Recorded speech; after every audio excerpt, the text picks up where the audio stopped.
All right, Johnny, coming. Hello, here we are again. This is Pauly. This is Johnny. And this is the Canadian Bro Show, episode 2. Unbelievable. We're excited. We've actually made it to 2. We're very excited. Yes, we are. Here we are. And today's episode is something that's really close to both Johnny and Pauly.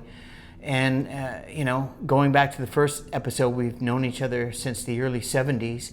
And one of the things that Johnny and I both really enjoy is movies and film. I think we should give a shout out to all the people out there that watched the first episode of our podcast. Thank you so much.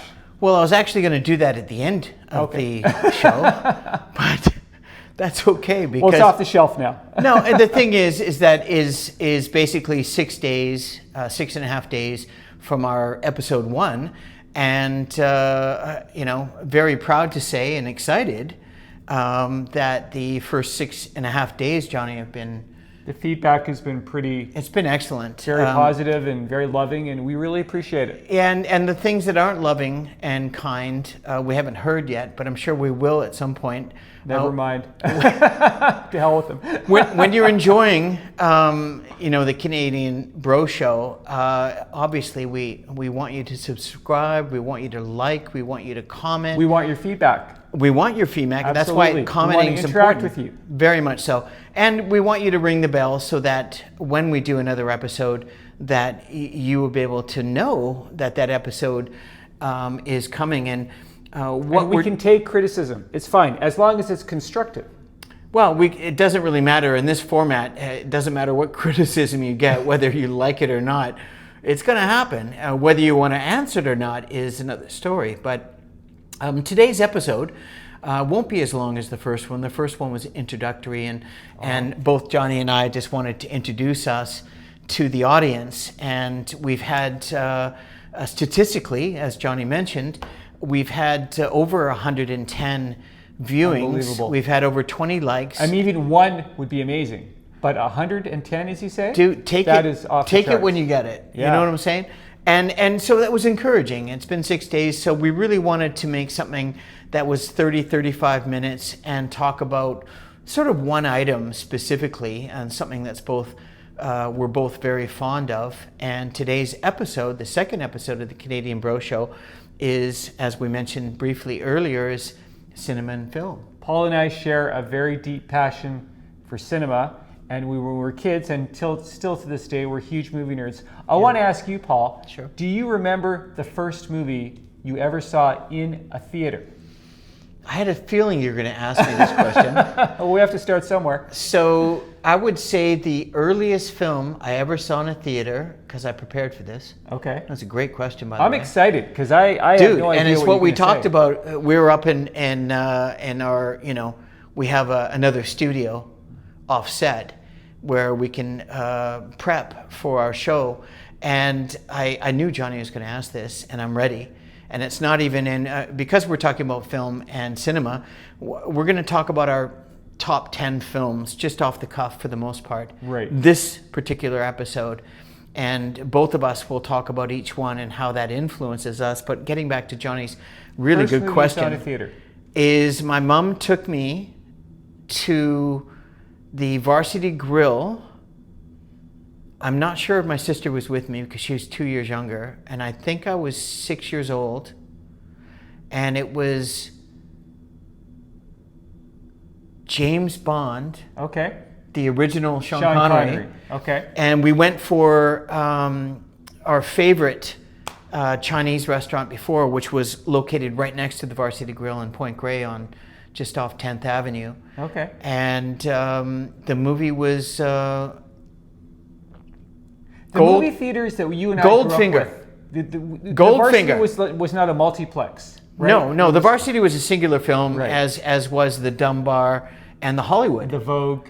And the Vogue. Orpheum. Well, before the Vogue, I mean, Right. the Vogue now isn't a movie theater. It's a concert hall. It's an open venue. So the It's first beautiful. movie you saw in the theater was Goldfinger. My mom took me because I love James Bond, and every Who birthday. doesn't love James Bond? Well, especially Sean Connery.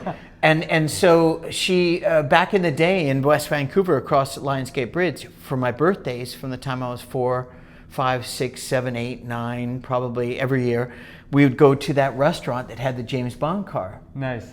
And you come off the bridge and there was... I actually remember the Corgi cars? Corgi. Do you remember that company? They produced these little toy cars. And I had the Aston Martin with the shield that popped up at the back and the headlights that fired these little missiles. You probably couldn't make those toys today because kids would choke on them. Yeah. But it was a different time. But they also had the on the back where the license plate could change to 4 or 5 different countries. Full of the villains. It was awesome. What Paul's talking about is that in West Vancouver, they actually had the actual. It wasn't a replica. I thought it was the original. The actual Aston Martin. The owner was loaded, and he bought this at an auction, and it was the legitimate car that was used in. Wow. And it was in this glass encasing, as I recall. Yeah, my dad used to take me there too. Oh, it was incredible. We used to go to the Park Royal. This is what happens when you're friends for as long as we have. We have memories that goes back, and to all of those that might remember that, it's kind of cool. But to segue into today's episode, which is film. Segue. I don't even know how to spell it.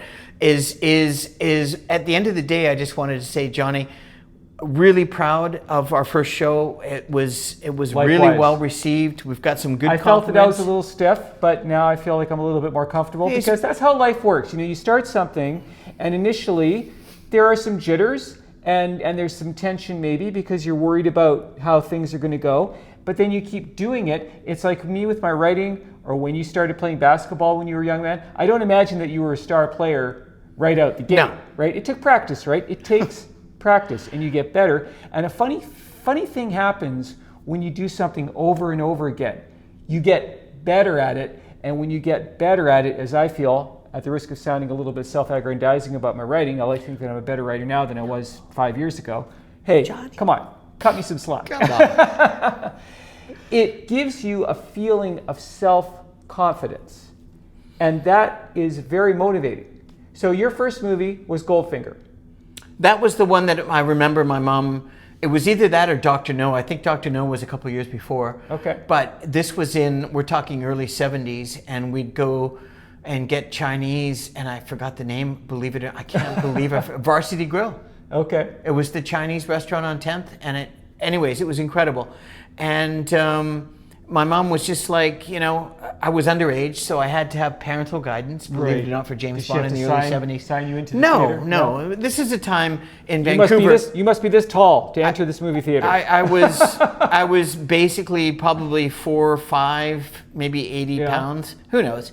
I was just a young kid. But it was exciting because I got to have a huge bag of popcorn. It just reminds me of when we both lived in Kitts. We'd go to the Hollywood Theater because that was our local theater. And on Saturdays and Sundays, they would have these triple films. And it would be like $1 for 3 films. And the price was maybe 35 cents, right? I remember less than $1. For 3 films, about. And plus, but you'd be able to buy popcorn that were like, you look at the NBA games right now and you see these big, tall NBA players. And the boxes of popcorn today are like cereal boxes. Have you seen them? They're like this thin, and it's like 2 bowls, and you're out of a box. I think that when we were kids and we went to movies, and I don't mean to romanticize our youth, because I think that people of our age, we have a tendency to do that sometimes. Like, everything sucks now, but everything was great when we were young. And sometimes that's true. But I think that the movie... It was for us, anyway. The movie-going experience when we were kids was a much more... a beautiful experience. For one thing, there were no commercials. That's great. You go to a movie now, I mean, we're getting into pet peeve territory a little bit here. Well, there was commercials in the 70s. There's like 20 commercials before the actual movie starts. That's... When we went to movies back in the day, there was maybe 1 trailer. Yeah. There was a short film from the National Film Board of Canada, the beaver building a dam, a cartoon, the Pink Panther, for example. Yeah. And then you saw the movie. Yeah. And I feel like it was a much more collective and spontaneous experience. My personal favorite movie is Superman from 1978. Johnny always jumps ahead of the program. We're going to talk about... Not on purpose. No, of course not. You're just full streaming, free flowing. I get it. But we're going to stick to the program because we only have a certain amount of time, and we want to keep you guys interested. And the intro is a little bit longer than we liked. But what I was getting to is that at the Hollywood Theater, I would order the largest popcorn they had, and it was huge.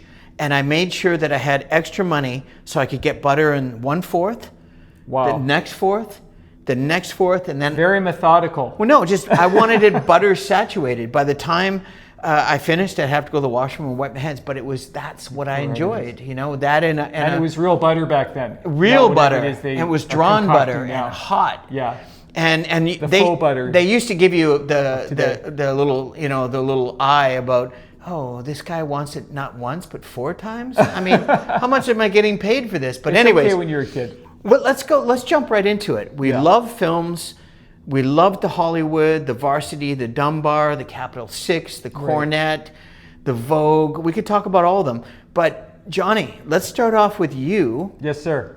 And my favorite topic. And thank you. Johnny is his favorite topic. In case you haven't noticed, it's early, but you know, and this is what we're just trying to bounce off each other. But Johnny's, and this is not in any particular order. We just chose 10 films that we like, thereabouts, and a couple of ones that didn't make the top 10 for whatever reason, if that's the case. And it's not in any order. So the first one's not the best.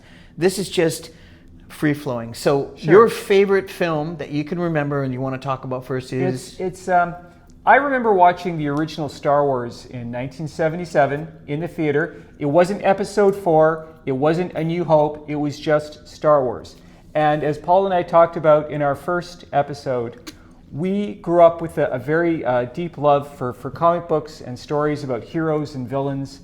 And I don't know about you, Paul, but when I was a kid, I always felt like kind of a weirdo for liking that stuff, kind of an oddball, even though I thought it was amazing. When I was sitting in the theater, I didn't. 12 years old, I went with our mutual friend Jasvir Sadu. Yep. And watching Star Wars at the Vogue Theater, which was not a multiplex, it was like, that theater was like an opera house, right? It was a unit theater, and there must have been maybe like literally 1,000 people in the theater. Yep. And I'll bet that most of those people were not necessarily sci-fi or fantasy fans, or even they were film fans. Book.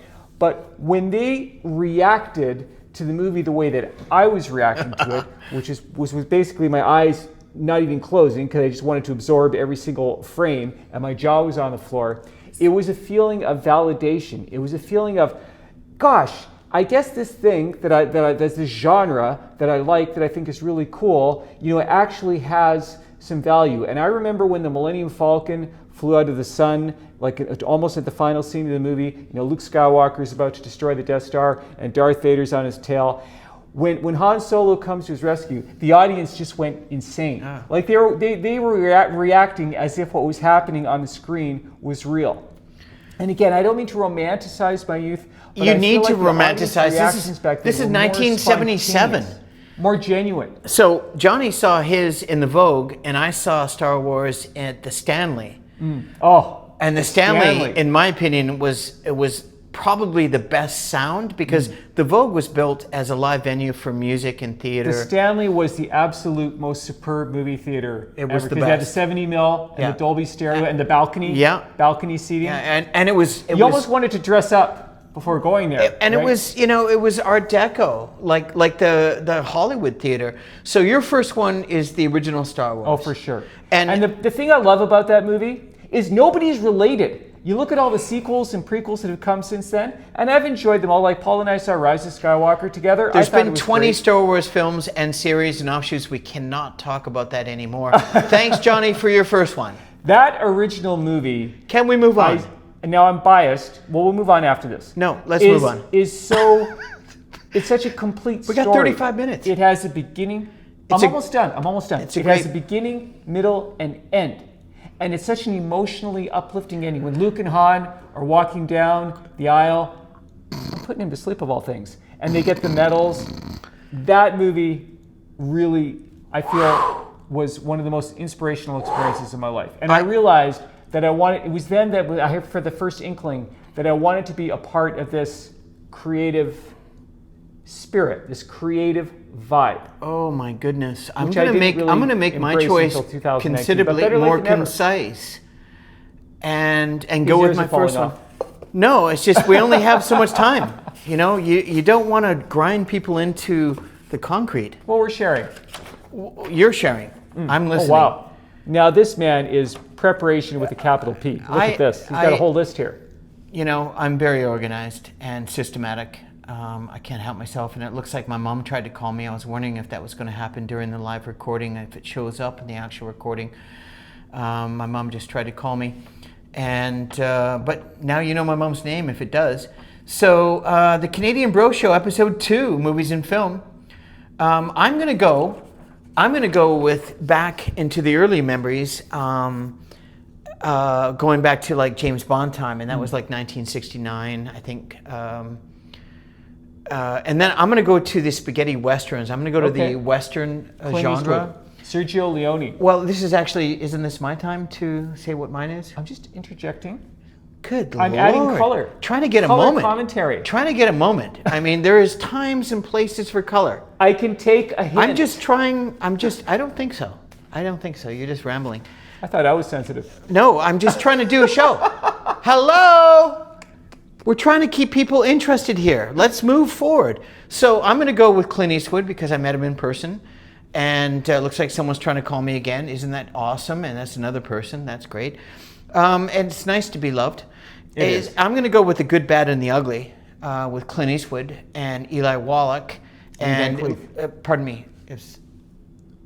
I'm not a mind reader. I'm trying to get a word out over here. Good Lord. And so I'm going to go with The Good, Bad, and the Ugly. I don't think it's the best spaghetti western, but it's my favorite because I probably watched it 20, 30 times. And the 3 characters being the stoic Clint Eastwood and the ones he did before that where he got discovered. And a lot of people don't realize he was the rifleman in the late 60s and early 70s. Those Chuck Connors. Well, those Chuck Connors. Rawhide. By the way, Rawhide, pardon Rawhide. me. Chuck Connors, by the way, played for the Boston Celtics and was an actor at the same time. Wow. I know, he's 6'7". Anyway, so I'm going to go with The Good, Bad, and Ugly. I love westerns. I love Clint. And what is your next film? Well, I like all these movies on your list. You can't look at my list. You well, have your I own already list. looked at it. Well, that's why I didn't want to show you. I noticed that Pulp Fiction was on your list. And my God! Talk about yours, not mine. Well, it's also one of mine. Don't cheat. My mom took me. I did the research. He's just winging it. Our mutual friend Eddie Romagnoli to a movie that I think not very many people are aware of called Damnation Alley, and this movie was made in 1976 with Jan Michael Vincent and George Papard from the A-Team. Yeah. And it's in the future, and there was a nuclear war, and there were some survivors. Apocalypse. And there's giant scorpions and cockroaches, like radioactive. Millions of them. It's a quest movie, kind of like Lord of the Rings. Really and good. they're in this kind of stylized van, like that TV show Arc 2. It's a GMC 1974 extended camper van. And they're traveling to some community that has basically survived this nuclear holocaust. Yeah. And I remember seeing that movie with our mutual friend Eddie Romagnoli. And again, it was like Star Wars. And I remember the sky was radioactive. That was like really good. Red and I loved orange. that movie. It was such a visually amazing film. And I watched it recently on YouTube. And those are the kinds of movies that I like to talk about. Movies that kind of fell through the cracks. Yeah. That maybe people don't remember. Well, they didn't fall through the cracks at that time because it was one of the most popular films that came out. By the way, I saw that film in the Stanley as well. Right. And then I remember a TV movie called The 10th Level with William Shatner. Okay, let's not go in tangents. Oh, okay. We're doing top 10 of each. We only have so much time. Okay. So that's a great film. And my second film. Ow, paper cut. Not quite. But if this continues, sometimes. If this continues, it just might have to happen. Accidentally, of course, not intentional. My next film would be one of my favorite films of all time. I like certain genres over others, and I tried to make this somewhat. I already looked at the list. I know, but dude, I like all of those movies. You get screen time. Let me have some screen time, if you don't mind. My next film would be Francis Ford Coppola's Apocalypse Now, the director's extended cut that came out many years, if not a decade later.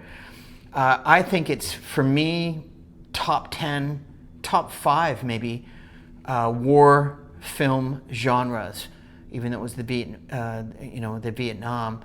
And it is an absolute masterpiece. Martin Sheen, Marlon Brando. Harrison Ford is in that movie. Yes, well, quite a few people are in the movie. A lot of people don't talk about, but obviously Marlon Brando and his 14 minutes of screen time, and he got paid $15 million. But not very keen on memorizing his lines from what I've no, read. not at all. He didn't care. The lines were actually written. Didn't care, but he was still unbelievably talented. Yeah, no, it doesn't take away his exceptional talent, obviously. And Martin Sheen, of course, that was when he became sober for the last 60, 70 years. 1 second, I'll just finish shortly so that you can get a word in, because apparently you can't stop. But that's what free-flowing video is all about. Martin Sheen actually became sober after this film because he had a heart attack during the production. Yeah, and in the one scene where he cut himself up and blacked out, and there was blood everywhere, he actually was blacked out. He didn't know he was doing that. Francis Ford Coppola continued to film it. Apparently, he drank 11 bottles of wine. And who else? Who else knows? Because Dennis Hopper was on set, and you know what Dennis Hopper was doing? Probably the same stuff, same things that Brando was doing. There was a lot of activity. Lawrence Fishburne. People don't realize. Right. He was 14 when you made that movie. No, he wasn't 14. He was 16. But whatever, it was his first big film. Technicalities. Well, I mean, I'm a film junkie, Did you know that Harvey Keitel was originally cast as the Martin Sheen character, and he was fired after 1 week? And I know why he was. But Johnny, what's your next film? My next film, well, we already mentioned this, but I want to talk about Superman. Because I saw Superman again with Eddie Romagnoli in 1978, I want to say, December. Yeah. And this movie was so hyped. And part of the reason was that it was the most expensive movie of all time. And Marlon Brando and Gene Hackman, two of the top stars at the time. Yeah. And again, when I saw that movie in the theater, and I will never forget this for as long as I live, when Superman caught the helicopter, the people in the audience just had such an unbelievable, people were clapping. People were cheering, and it was not this woo, not this fake stuff of today like you see at Comic-Con. It was just such a genuine, spontaneous reaction, because I think a lot of people went to this movie not really knowing what to expect. And I think what they what they were surprised by, as I was the faith that the filmmakers had in this character. Because let's face it, he's got the red underwear and the red boots and the red cape, and he has all these ridiculous abilities. But the way that they made that movie, Richard Donner, who directed the film, his favorite word, okay, here's a word that might be new to some people, or maybe not, verisimilitude. Now, Paul, do you know what that word means? Absolutely. You do. Okay, you do. I thought I was sorry, I didn't mean to offend you. I was expecting you to say absolutely. You weren't not. offending me. I just you. Verisimilitude means truthfulness in art, and that's the way that's what he was getting towards. That movie, and that movie is so, to me, uplifting, and Superman to me demonstrates that you can have a lot of power and that you don't have to be a jerk about it. You know the famous saying, power corrupts and absolute power corrupts absolutely. That doesn't have to be the case. You can be physically strong, you can be mentally strong, you can be fiscally strong, and you don't have to go through life being a bully, pushing and shoving and trying to get other people to agree with you or to be like you. And that's exactly how I try to live my life. I feel like movies like Superman and the comic books that I read as a boy gave me a moral grounding that, quite frankly, Mom and Dad, I don't mean to throw you under the bus too much, but you were great providers, but I didn't really get that at home. I got that from stories. Okay, And we're not doing personal family video. Let's stay on topic, if you don't mind. Films and movies. Yeah. Not so family, Superman moms and dads. One of my all-time and I movies. completely disagree with this particular choice, because I thought it was a pile of garbage. And it was well done pile of garbage. And sorry, Johnny, I know how much you are a Superman, and you are. Strokes. And didn't like that show either. But Marlon Brando was just up for the paycheck. Right. He didn't do anything in that. And I remember I saw that movie in the Stanley, because that's my favorite go-to, because of the sound and the quality of the 70 mil. 70 mil was just screen. incredible. And it was just beautiful and comfortable. Yeah. Anyways, I was really disappointed in that. But on to my next one.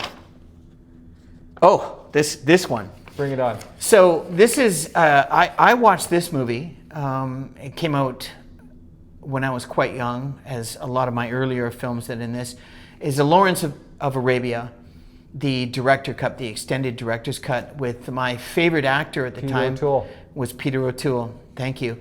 and Omar Sharif and a whole host of very talented actors. And the 70 mil on that, and the cinematography, it's a very and the beautiful scope, film.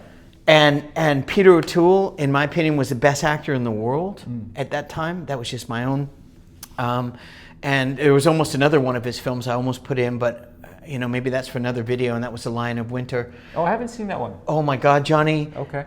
Make some popcorn and give yourself 3 hours and watch some of the best acting you've ever seen in your life. The writing, everything, and it's just incredible. Anyways, getting back to Lawrence Arabia, I saw this. I fell in love with Peter O'Toole, his charisma, his looks, his blue eyes.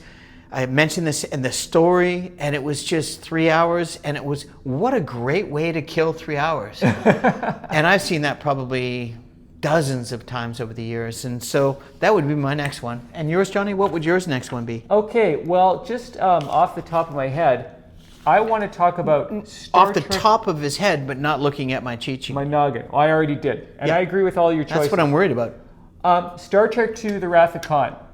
Now, Star Trek: The Motion Picture, when that movie came out in 1979, again, the hype was off the charts because I think it was the first time that a full-length feature film had been made based on a TV series. So I grew up loving Star Trek, loving those characters. Again, those characters to me presented, Kirk and Spock and Scotty and McCoy, they presented the gold standard Houlihan. of what a human being should be. Exactly. So the first Star Trek movie I liked. I thought it was visually very spectacular, but story-wise, it was missing what made Star Trek really special. The chemistry, the humor, the warmth, the drama. So along comes Star Trek II: The Wrath of Khan, which was made for like maybe 1% of the budget of the original movie. That movie was almost made like a TV movie. But the script, the writing by Nicholas Meyer. It's because the budget was like a TV movie. Nicholas Meyer, Time After Time, Malcolm McDowell and Mary Steenburgen, right? Great writer. And that movie, which is really about Captain Kirk accepting his mortality, accepting his fallibility, and that reconnection with his son that he had distanced himself from so many years. And then Spock, spoiler warning, I'm going to assume that if you're watching this podcast, you've seen the movie, the sacrifice that he makes to save the ship. I mean, that movie has so many themes about getting older and about self-acceptance and forgiveness. And Ricardo Montalban, his performance in that movie is off the charts. And the plane. Well, that's Fantasy Island. I know, but that's the first thing I thought. I love Ricardo. Corinthian leather. Yeah. But he and William Shatner, they never met during the filming of that movie. Yeah. When Ricardo Montalban was reading his lines, it was like the script supervisor. Yeah. And I remember watching an interview with him and saying, well, this gal who was reading the lines to me couldn't act. But you watch that movie and it just works on so many levels. Yeah. And there's so much humor, and then you have Kirstie Alley, the late great Kirstie Alley's Lieutenant Savick, and the flirtation that she has with Kirk. Well, that's one of my all-time favorite movies. I didn't expect that. Yeah. But knowing Johnny, as I do, not surprising. I just didn't expect it. Personally, I don't like it. and the Star Trek. You're the only person in the world who doesn't like Star Trek 2. No, I love it. It's absolutely fine. But come on. Of course, you can't tell what I think, unless I can actually say it. But it looks like interjection is going to be the sub part of the show. So, the next film... Blade Runner, the original. But Ridley Scott's director's cut that came many years after. And I honestly was completely captivated and blown away with this film. I saw it in the Stanley, of course. And thank God the Stanley's still there. I don't think they show movies anymore. They do plays now. Do they? It's stage plays. Not surprising. Yeah. Which is a shame. So, it should be a movie theater.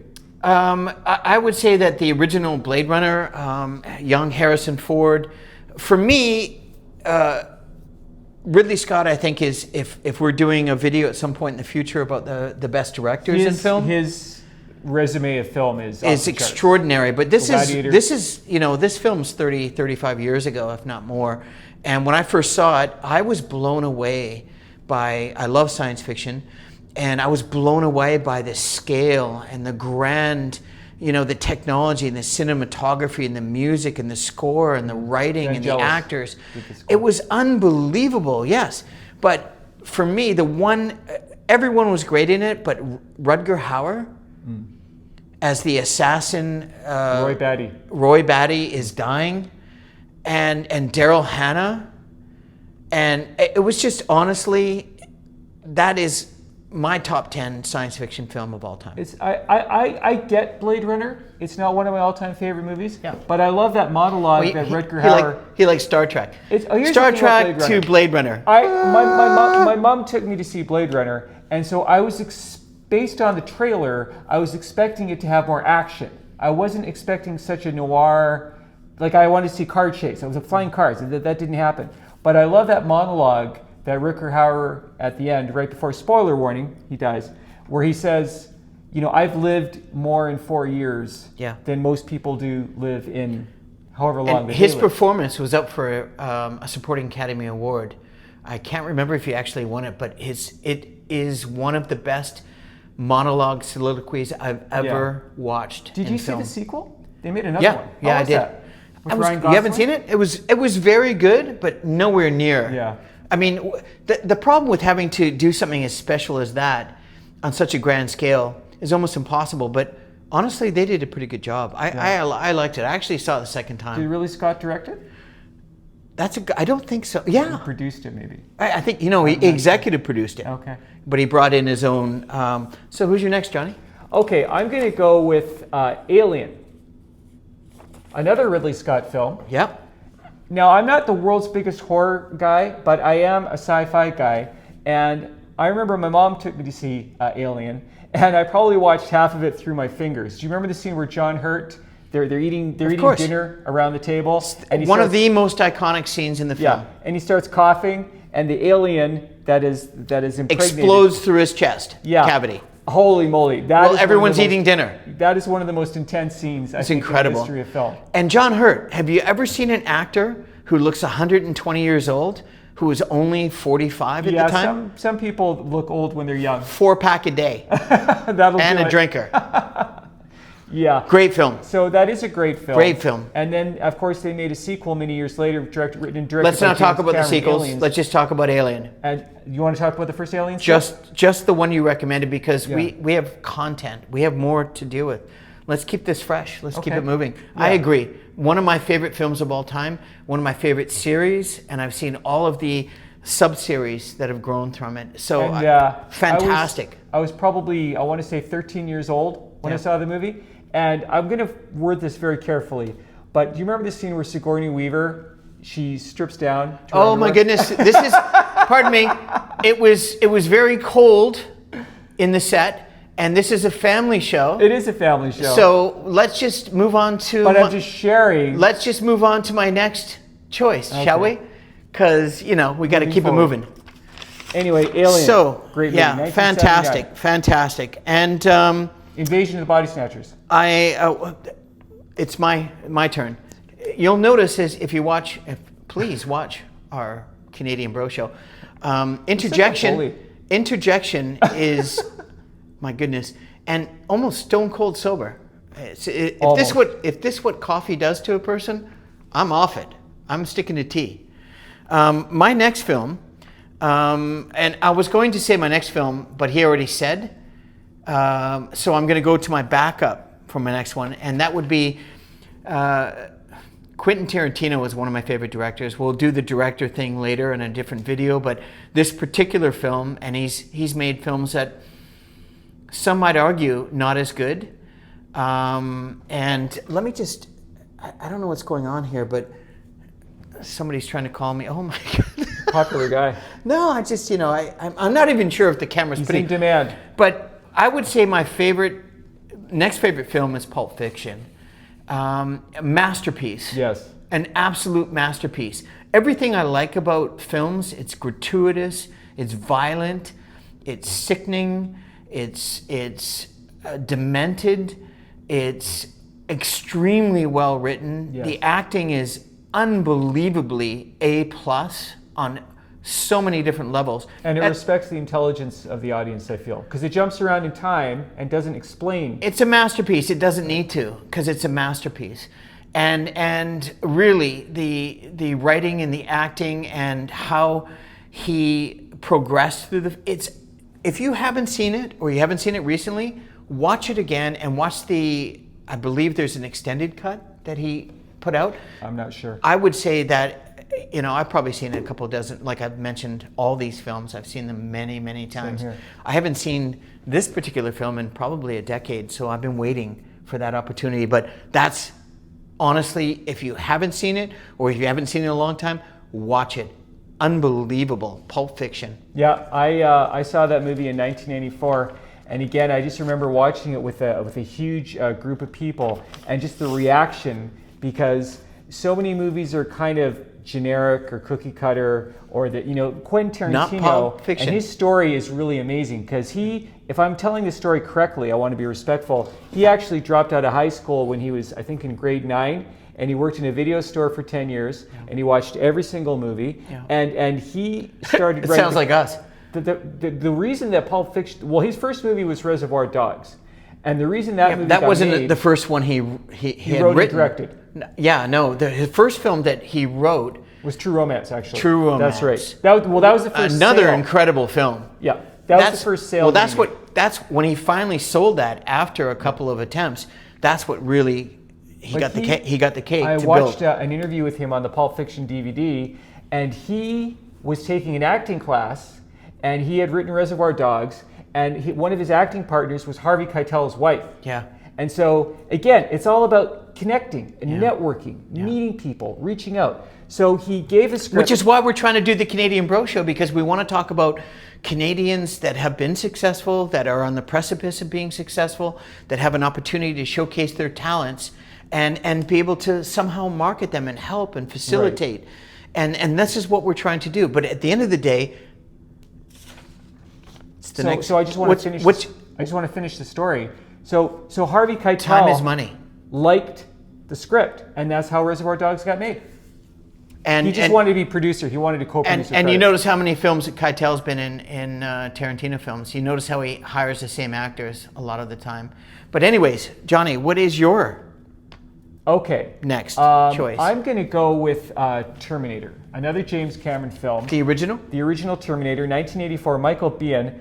When I was a young man, you're going to find this hilarious probably, but I was often mistaken for Michael Biehn, the actor who played Kyle Reese in the first Terminator film. I find that hard to believe. I went to that movie, and I'm sure a lot of people did, just expecting like a B movie, like low budget. Jan Michael Vincent, maybe at the later stage of his career. I'll take that. I accept Jan Michael Vincent, yes. So No. I remember going to the Terminator because when I was a young man, I loved bad movies. I would go to movies knowing in advance that they were probably not going to be very good. Roger Corman films. Yeah, like super cheap, low budget, because at the end of the day, really all I wanted to be is entertained. So I remember I had seen a movie called The Exterminator with Robert Ginty, and he had the mask. Is that your film choice? No, my film choice. You're rambling. No, I'm the preamble to the Terminator. Oh, I didn't realize. I had seen this film called The Exterminator, which came out like a week before The Terminator. Right. And The Exterminator was like, again, super cheap, low budget, sort of Terrible film. B-grade action film, vengeance kind of themed. Terrible. And so I went to Terminator with this in my mind's eye, and I remember the scene where we see Arnold for the first time, he's naked, and he's walking towards like a bunch of gangbangers, and one of them is played by Bill Paxton before he became famous. And one of the gangbangers says... Rest in peace, Bill. Or they're like a biker gang or something, and he says, "What's wrong with this picture?" And everyone in the audience laughed, and I was like, "Oh, this movie is going to be good." Yeah. Because you don't expect that kind of good dialogue in this type of film. And of course, Terminator to me is... I like movies that work on different levels. It's a love story, it's a science fiction thriller, it has elements of horror, and it's just riveting from beginning to end. And you really care about these characters. You care about Kyle Reese, and you care about Sarah Connor, who's this poor waitress. She's just doing her job, she's living her life, and then suddenly, this lunatic with this robot from the future is trying to kill her because she's, spoiler warning, running around naked, a muscular naked guy running around. Yeah. You know, there's a certain market for that, a big market. And I completely concur with John on this one. I loved that movie. It is absolutely, I think, one of, and Terminator 2 Judgment Day also, from one of the few sequels. So let's not talk about more than one, just the one, so we can fill in the time because time is money. And so my next one is, once again, there's a theme with me. I watch movies that are so good so many times. I've probably seen this film 40 times plus. It's that good. And I love the war genre like I do science fiction. I love any good movie, but, you know, Saving Private Ryan is one of the best war films I've ever seen, top 5. And even the offshoot of Band of Brothers, or I think they did Band of Brothers after. That was a miniseries, right? Yeah. I never saw it. 10 parts. Oh my God, really? man. No, I haven't seen Band of Brothers. You got to see Band of Brothers. Is that directed by Spielberg? He executive produced it, Okay. and then it did a couple episodes. There was 10, I think. Incredible. See it, please. Okay. You'll love it. So, again, Saving Private, you know, D-Day invasion, everyone uses that. Just in a historical time, it changed the whole outcome of the Second World War. Of course, the Russians and the Nazis fighting, and the Nazis had spread themselves so thin, but the Allied forces with Canada and the States and the UK and all the Scandinavian countries, eventually Italy and France and Spain, everyone fighting against, you know, Nazism, you know, which is kind of happening in a country that I probably won't mention in this video right now. Trying to be the... anyways, we'll stick to the films. Unbelievable film. If you haven't seen it, I'd be surprised. It's 3 hours of the most vivid, well put together sequence of actions and, again, everything. The first half hour is absolutely riveting. The first 28, 24 minutes, depending on what you see, there is a director's cut. The rest of the movie is good too, but that it's just the character building, but really the opening sequence is spectacular. Yeah, and it's just jaw-dropping. As my grandfather, who was still alive and was in the Second World War and the Korean War, Cornelius, retired Major Cornelius Pine, or Corny, as everyone called me. It didn't allow me to call him Corny, but everyone else could call him Corny, so I was always bummed. I was like, how come I can't call you Corny? My name's Cornelius. I'm like, oh, whatever. You know, you pay my golf membership, so I'm not going to argue.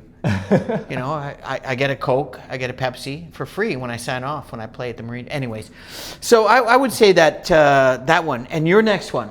Okay, I'm going to go with DOA, which is with Dennis Quaid and Meg Ryan.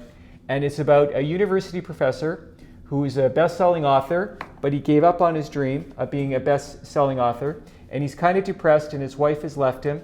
And he wakes up one morning, and he's feeling sick, and he goes to a doctor, and the doctor says to him, buddy, I'm sorry, you have ingested poison, and you have 24 hours to live. Have you seen this movie? Yes. Yeah. And so I've seen everything, John. He spends the rest of that movie... What? No, somebody commented that if we're calling all things Canadian Pauly and Johnny, that we should call each other Johnny and Paul. Okay, let's do that then. I'm malleable. Pauly. He's very malleable. He says it all the time. At Canadian, first, eh? Yeah. Well, we're both Canadian, eh? I'm not as malleable as him. And DOA. Now, I don't want to spoil this movie because I feel that the ending is kind of a surprise as to the identity of who poisoned this poor man, who is basically a good man. Dennis Quaid has this most amazing monologue at the end, which I feel is really inspiring. Good actor. And I hope the people listening to this podcast will benefit from. Where he says to the killer, he says, it's not about fame. It's not about money.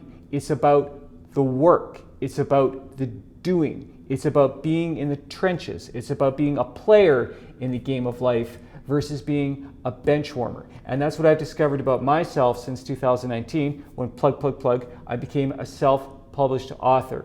The difference between thinking about doing something, the killer essentially plagiarizes a novel from one of this university student's books that he's written, which is why he kills the Dennis Quaid character, which is why he's poisoned his Dennis Quaid character. I'm spoiling it a little bit. But I feel that message about the work, the doing, you know, the goal, you know, actually making the attempt to manifest whatever it is that you're trying to manifest with your life. Which is what we're doing. Which is what we're doing right now. That is an important message, and this is what we're trying to reach out to people, because Paul and I'm 58, he's 59. We know that there are a lot of people Just out a there. number, Johnny. Age is just a number. I'm 49. I'm on a 10-year program. Act, behave, 10 years, a decade less than your real number. No one will know. Yeah. You know, there are just so many people out there who are where I was back in 2019, kind of feeling like, oh, I had my 20s, oh, I had my 30s. Here we go. That's a different show. Let's stay on the film. What's your next movie? Thank you, Johnny. Let's do that. Thank you. Okay. Now, I don't need the cheat sheet, but now that I realize you just stole all of my good stuff, I need to hide it from him. I stole them. By the way, this is just something I put together, and I have 1,000 other films that are, top 1,000. But my next film would be the OG Matrix. Oh, yes. With Keanu Reeves. And by the way, I've seen some Keanu Reeves films where his acting is horrible, terrible. But dude is such a nice human being. He's so and such a charismatic, I handsome feel. dude. And He's did you know likable. his name, Keanu, means cool breeze? In He Hawaiian. is the epitome, in Hawaiian, he is the epitome of cool breeze. And the Matrix trilogies, or there's 4 of them, this one blew my mind. Yes. Blew my mind. Groundbreaking. Absolutely groundbreaking. And I love, of course, I already mentioned this, science fiction. And this is breathtaking. Yes. The was it sisters that The Wachowskis. wrote it? The Wachowskis? I guess they're sisters now. Maybe not Let's anymore. not go there. Because the 4th film. Fine. It's absolutely fine. Anyways. Diversity. Yeah. So that would be mine. Johnny, what's yours? What's your next one? Well, I like The Matrix. I mean, that's absolutely on my list too. And that movie came out in 1999, and that was the year that Star Wars Episode 1 came out. And of course, the excitement over that movie was infinitely more, let's say, palpable than this Matrix movie that nobody really knew anything about. For some. And so I remember when I saw Phantom Menace, and I like bits and pieces of that movie, but overall I was a little bit disappointed, as I think many fans were. And then along comes The Matrix, and that movie is so smart. And again, I like movies that respect the intelligence of the audience. And it was just so well thought out. And again, it was visually with the bullet time and the slow motion bullets. I mean, there's just one image after another. And again, very likable characters. And a pretty basic story that we've seen before, but presented in a new way. And so I would definitely go with Matrix. And there's some people that say that we're living in a Matrix right now. Who knows? But speaking of Keanu Reeves, can I mention, or are you up? No, we've I got thought we got to wrap things up soon, Okay. dude. We're just going on a little bit TikTok. longer. So my next one is when Johnny and I were growing up in Kitsilano. We talked about this in the first episode. We're old school, of course, and best school. in the early '70s, absolutely, we were very fortunate. We didn't have a lot of TV, and so everything was books. And 3 channels. Yeah, well, I had 5 channels, so maybe I had a better cable package. Probably. I don't know. But my RCA TV was 11 inches in black and white, and I remember that. I can name off the 5 channels, but this is about movies. So what am I talking about now? Your next movie. Oh, God. Yeah. I mean, and this was really a struggle because there's so many. But I wanted to go into a different genre that it didn't really bring up, and that was the Lord of the Rings. Oh. And I chose the Lord of the. I love all of them. I love the Hobbit. I read all the books, all of them, all the Hobbits, all the Lord of multiple times. I loved it. Fell in love with it. The extended versions are even better. Oh well, I only watched the extended in film because I'm greedy. I want that extra hour of fantastic viewing. I really think my favorite of the trilogy of the Lord of the Rings was the Two Towers. It was absolutely spectacular on every single level, and it blew me away. I haven't seen that dozens of times because it's 3.5 hours, but I've seen it 8, 9 times, and every single time I see it, I see something different. Phenomenal. I actually, Peter Jackson. I saw the Two Towers at the Capitol 6, Yep. and X-Men 2 was filming in Vancouver at the time. Yep. So believe it or not, name dropping, Ian McKellen, Like we know anyone. my close personal friend. No, I was too shy. I was too shy to approach him. But Ian McKellen was actually in the theater. I don't think he's telling when the I real went to truth. Gandalf when I went to see The Two Towers. So before the movie started, the manager got it, like the lights came on, like the lights came down and then they came on again. And the manager stood in front of the audience. It was sold out. It was like really the first showing. It was like a midnight showing. I hated and he's that. like, ladies and gentlemen, we have a very special guest. Yeah. Gandalf himself. And of course, Ian McKellen stood up and everybody lost their minds. And he was super nice. Yeah. He was signing autographs. I was getting popcorn and I saw him and he was interacting with people. But back then I really didn't have anything to talk about. And so I was too shy to approach him. Quick interjection. I actually met the chap that he's talking about. He came to the same bar that I met Clint Eastwood. And I offered to give him a free shot on the house. It was the old M Bar at the Sandman, which is now an extension of Moxie's. And he politely declined, but he said, I'll have a glass of wine, if you don't mind. There you go. And that was my terrible British accent. and I said, absolutely. And I brought him, and it was pretty cool. And what a great film. So you're up next? Okay, well, gosh, I'm kind of racking my brain right now. I should have prepared a list like well, that did. was 10 each, but I have a couple that I wanted to include. So if there's one that you forgot and that you really love and pops right in your head. Well, you mentioned Keanu Reeves. Is it my turn? Yeah. Are we up? Yeah. So have you heard of a movie called Permanent Record? It is a very small, low-budget, independent film. He really wasn't prepared for this particular... Well, no, I'm improvising. This is totally... You've got to come up with something better than that. No. It is a very average film. I like to talk about movies that many people have not heard of because they might there's a reason why. They might decide to seek out these movies for themselves. So Permanent Record is about a boy. It's a sad movie, but it's also a very uplifting movie. Yeah. It's about a boy who is a musician, and he's been accepted into this highfalutin university as a musician. Didn't you bring this up in the first episode briefly? Pardon me? You brought this up briefly. No. I think you did. Did I? Yeah, Boy in the I Bubble. don't think so. And so Keanu Reeves is amazing in that movie. Boy in the Bubble. Yeah, he's acting, and I like movies that have a lot of emotion, and it's a very uplifting film because what happens is, spoiler warning, the kids want to put on a show at the high school at the end of the film celebrating this young man who's committed suicide, and the principal is completely against it, and that's the conflict. And because the principal is afraid that the fact that this boy committed suicide will be a glorification. And it's a very, very uplifting film. And so that's my next choice. I'll take your word for it. I think I could find something better, and I'll just mention this. Most likely. I'll mention these.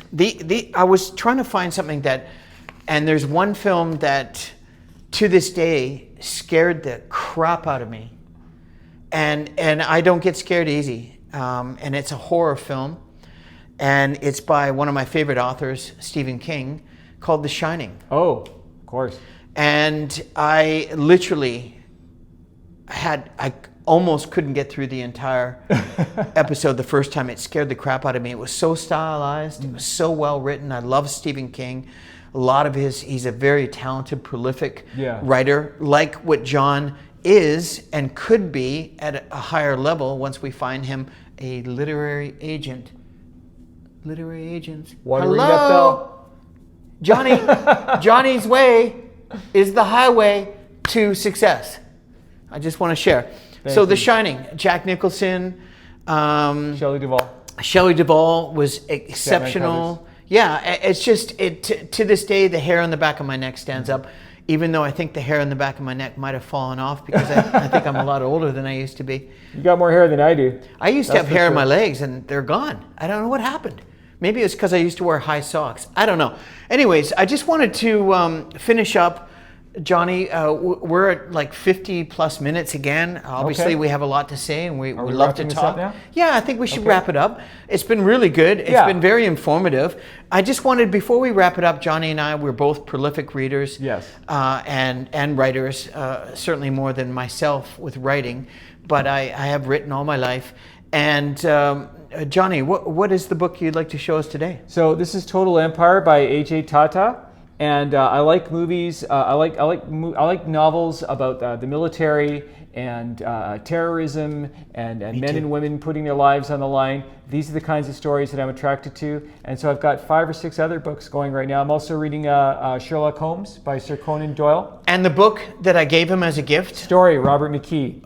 fantastic book. Food for Johnny's thought. actually reading it because he is a great writer. He just wants to be an even better writer. I think I'm an okay writer. No, he's above average. I don't think I completely suck at it. Let's put it that way. He's being modest, and I understand why. Because I'm Canadian. Canadian, eh? We're very modest. We're very humble people. If you're a hoser, we're like hobbits. It's okay. We're hoser hobbits. Get out, eh? Take off.